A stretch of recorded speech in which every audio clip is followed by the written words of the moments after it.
Selamünaleyküm hürmetli abunəçilər. Gördüyünüz bize Hazaristanımız aboyları alamında kimdə kim yine bahar geldi gördüyünüz Xuda xalada sanaqlı günlərdən bahar gələrdi. Havalar güllə qısıq gedədi. Üyü remont etəmək, qortan remont etəməndən iki ülkelərimiz, apasıngilərimiz misafirdəki iki ülkelər kimə şimdi qortan remont etədən alama aboy gerek olsa bize şu aboylar alamına geldik yine. Gördüyünüz mənzilimiz Bentarep Camping. Bentarep Camping gördüğünüz Pandora mağazini, xaladenlik televizor satılan mağazini yanımdan. Bir anda Asakaban geleceler şöyle aboylar alamı. Böyle temiz hazır aboyları. Yani gördüğünüz aboylar alamında toza perdedeki aboylar. Zala deyiləmi, spani deyiləmi, evidə kiləyiləmi, spa, gördüyünüz iş yayınalan uqalokları, neyləri puluntuslar mecburuna aboylar.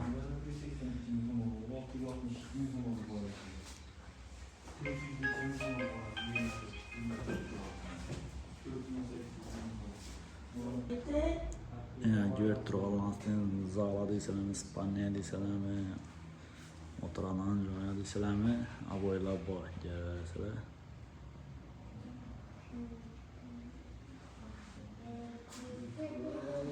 Profillerini kaldırıp ötemiz, nömrələri kaldırıp ötemiz. Şöyle şunun gələsilə həmmə nəsələn bitədi. Kraska uğramanda deyilsə, vaylik çox gəlmiş var. Kraskalarım var. Bu kraskaya, peç kraskaya həmməş var. Pökək plüntuslarım var. Pökəklər və aboylan ternorlarım.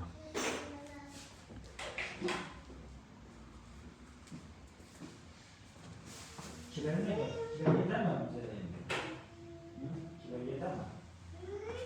Kilo içeri kaldı. Yanımızın işin içeride oldu. Ama o katalogda 70 yalan kilo aldı.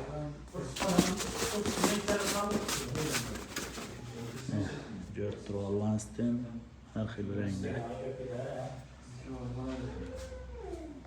Bir de adam sönni krasyalarım var. Gördüyünüz aboyurum var. Krasyolumuz adi dalsansıyla krasyalar. Bir de peç krasyalar mecbur. Bir de germitiklerim var. Bir de her xil uqalokla aynı eşiklerin uqalokla olan uqaloklarım var. Taza perdədəki aboyla yer tutdu. Elə yaymaq üsbət etib olmadı.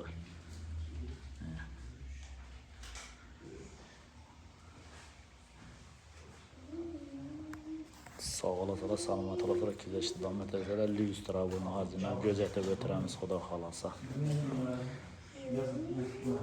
Kimə şunun aboylaya, lükstrala gerek olsa, şunun tarqatıb verəsələr, samolyantı uçuru verəsələr, kommenteriyə yazıb qaldırasalar.